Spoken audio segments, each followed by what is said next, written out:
हर हर महादेव। श्री शिवाय नमस्तुभ्यं मित्रों में दोस्तों। चलिए मित्रों, आप सभी शुभ भक्तों को एक बार मेरे चैनल में फिर से स्वागत करता हूं। आशा करता हूं आप सभी शुभ भक्त स्वस्थ और फिट होंगे। चलिए मित्रों, आज मैं आप सभी शुभ भक्तों के लिए एक विशेष उपाय लेकर के आया हूं। पितृ ऋण से मुक्ति होने का एक सरल उपाय लेकर के आप सभी शुभ भक्तों, माताओं बहनों के सामने आए हूं। तो चलिए मित्रों, माताओं बहनों, जानते हैं और समझते हैं पितृ ऋण से हमें कैसे मुक्त होना है। इसका एक सरल उपाय जो आपको मैं बताने जा रहा हूँ। तो जानने से पहले अगर आप सभी शुभ भक्त मेरे चैनल में पहली बार आए हों, चैनल को जरूर सब्सक्राइब कर लीजिए और इस वीडियो को जितना हो सके ज़्यादा से ज़्यादा मित्रों और दोस्तों में शेयर करिए। और एक निवेदन कि इस वीडियो को अंत तक अवश्य श्रवण करिएगा। तो चलिए मित्रों, जानते हैं समझते हैं पितृ ऋण। आपके ऊपर बहुत से ऋण हैं तो दुर्गति हो जाएगी, ऐसा नहीं है। आप यहाँ भी तो देखो ना कि आपका मकान, आपका व्यापार, सब कुछ आपका कहा जाता है, लेकिन सब कुछ सरकार का है। हर चीज का टैक्स देना पड़ेगा तुम्हें। पानी का भी टैक्स देना पड़ेगा, मकान का भी टैक्स देना पड़ेगा, और तुम भी जो करोगे वो पैसा दो सरकार को। टैक्स ऐसे फ्री थोड़ा कर रहे हो, आप देना पड़ता है ना। आप मान लो नौकरी कर रहे हो, हमारी नौकरी करें तो उसमें भी सरकारी टैक्स करेंगे आप, क्योंकि आप सरकारी टैक्स, क्योंकि आप भारत देश के वासी हो। ऐसे ही ये टैक्स लगे हुए हैं सरकारी।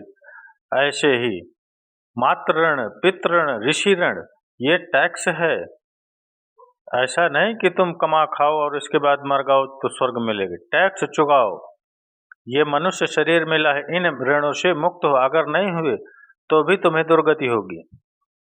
आप देखो, समझो, जब कभी ऐसी सूचना मिलती है कि अमुक आदमी का अमुक धन पकड़ा गया, तो क्या इनाम दिया जाता है क्या कि इतना कमा लिया? सजा दी जाती है। तुमने टैक्स की चोरी की, मगर चोरी नहीं की, मेहनत से कमाना है, व्यापार से कमाया, दिया नहीं सरकार। हाँ, दिया नहीं, इसीलिए तुम टैक्स की चोरी का दंड मिलेगा। सारा धन आपका चला जाएगा और तुम्हारी निंदा होगी और तुम्हें सजा होगी। ऐसे होता है ना। ऐसे ही लड़का, बच्चा, पत्नी, पुत्र, परिवार जो भी है, ये सब भगवान श्री भगवान कहते हैं कि टैक्स देना है। क्या टैक्स देना है? भगवान की शरण होकर उनका सुमिरन करो, सारे ऋणों से वो मुक्त कर देंगे। एकादशी कांड में कहा है कि मेरा भजन करने वाले का कोई ऋण नहीं रह जाता है। और नहीं तो महाभारत में एक प्रसंग आता है, एक जरत्कारु नाम के ब्रह्म ऋषि। ऋषि और भक्त में बड़ा अंतर होता है। वो तपस्या प्रधान, जैसे दुर्वासा ऋषि, वो तपस्या प्रधान थे। वो बाल ब्रह्मचारी और वो तपस्या से युक्त एक दिन भ्रमण कर रहे थे, तो एक आवाज आई, मेरी रक्षा करो, मेरी रक्षा करो। तो उस आवाज की तरफ बढ़े तो देखा कि कुएं में उल्टा लटके हुए हैं बहुत से ऋषि, और एक केवल तंतु है जिसमें वो दो चूहे लगे हुए हैं जो उसको वो काट रहे हैं, एक काला और एक श्वेत। तो उन्होंने देखा और दयालु हो गए कि ऋषियों, मैं तुम्हारी कैसे रक्षा कर सकता हूँ, कैसे मदद कर सकता हूँ। तो उन्होंने कहा कि ये जो दो चूहे हैं रात और दिन हैं, और जो हम लोग हैं ये तुम्हारे पितर हैं। ये चूहे तुम्हारे आयु को काट रहे हैं। एक तंतु, हमारे कुल में केवल तुम ही हो, और तुमने तपस्या की ठान ली, ब्याह किया नहीं, गृहस्थ धर्म में गए नहीं, पुत्र हुआ नहीं, तो तपस्या में भक्ति में एकदम है कि सब ऋणों से मुक्त कर देंगी। ये बात ध्यान देना। तपस्वी अलग है, भक्त अलग है, ये बात ध्यान देना आप। भक्त और तपस्या अलग अलग है। कि तपस्वियों से भी अधिक, ज्ञानियों से भी अधिक, कर्मकांडियों से भी अधिक वो मेरा भक्त योगी होता है। प्रभु ने कहा था, तुमने तो ब्याह किया नहीं, अब यह तंतु रात दिन तुम्हारे जीवन को काट रहे हैं। जहाँ ये खत्म तो हम सब नरक में गिर जाएंगे। तुम पितर ऋण से युक्त हो, मुक्त तभी होगे जब ऐसा करो।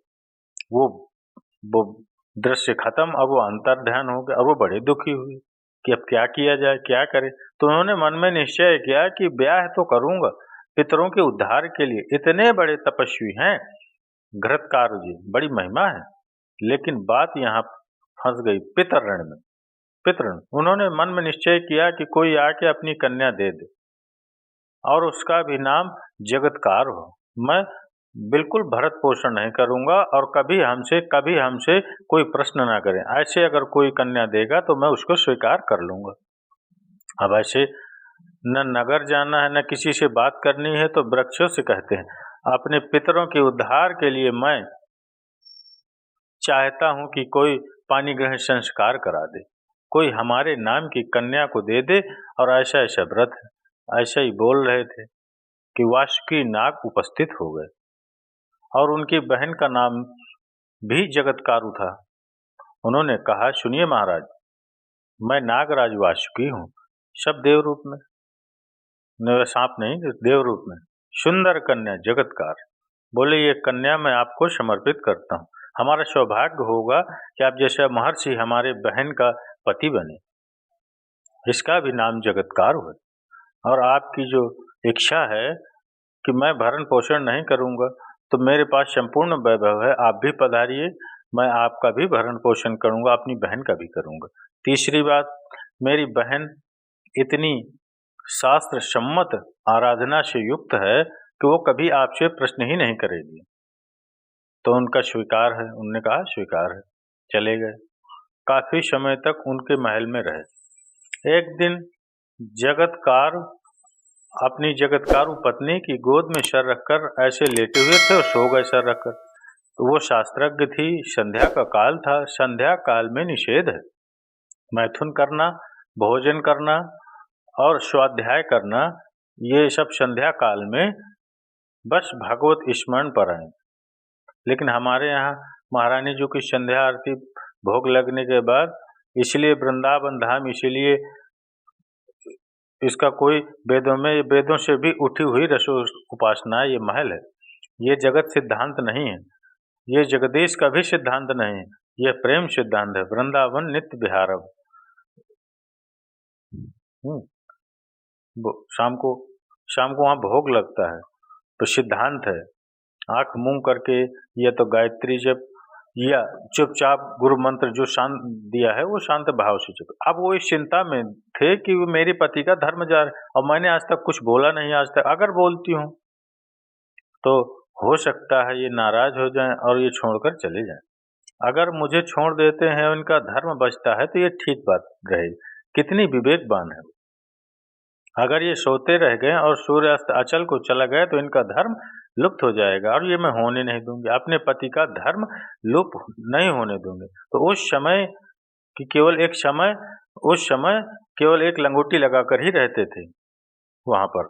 ऐसा नहीं कि वहां उनके पास दूल्हा बनकर के सज रहे, लेकिन केवल ऐसे ही पितरों की तृप्ति के लिए उन्होंने बातें स्वीकार करी थी। उन्होंने कहा, महाराज उठिए, संध्या का समय है, शास्त्र निषेध करता है कि इस समय सोना नहीं चाहिए, नहीं आपके धर्म का लोप हो जाएगा। महाराज उठे, सूर्यास्ताचल को बस पहुंचने वाले हैं, उठिए। उठे एकदम लाल आंख करते हुए, तुमने हमें टोका कैसे? तुमने हमसे प्रश्न कैसे कर दिए? मैं अभी तुम्हारा त्याग करता हूँ। पुलिस स्वीकार है, आपके धर्म का लोप न हो। कहीं सूर्य अस्ताचल को चला गया, आपने अर्घ नहीं दिया, तो आपके जीवन भर की आपकी उपासना में कलंक लग जाएगा कि आपने संध्या काल में शयन करते हुए सूर्य आराधना नहीं की, आपके धर्म का लोप हो जाए। बड़ा सूक्ष्म धर्म का विषय है। तो उनका सूर्य की ताकत कैसे कि मैं सोता रहूं, वो अस्ताचल को चले गए। ऐसे महात्मा थे। कहा सूर्य की ताकत कैसे? भगवान व्यास देव जी ने लिखा है, किसी कहानी की बात नहीं, कि सूर्य की सामर्थ्य कैसे कि मैं अर्घ न दूं, वो अस्ताचल को चले गए। सूर्य तब तक रुके रहते जब तक मैं सोता रहता। बस तुमने टोंक दिया, अब मैं चला।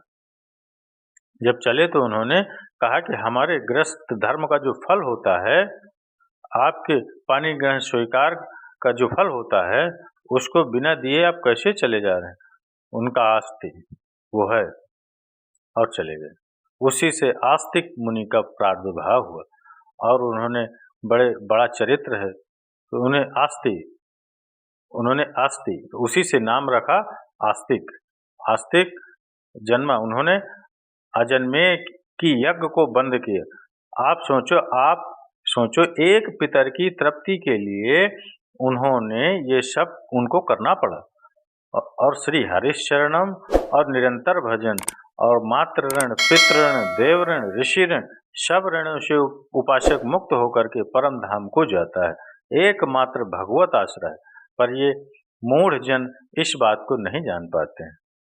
तो चलिए मित्रों, माताओं, बहनों, मैंने आप सभी शिव भक्तों, माताओं, बहनों को पितृ ऋण से मुक्त होने की कथा और पितृ ऋण से मुक्त होने का उपाय बताया है। अगर ये अच्छा लगा हो तो इसके लिए एक लाइक और कमेंट्स में हर हर महादेव श्री शिवाय नमस्तुभ्यम अवश्य लिखिएगा।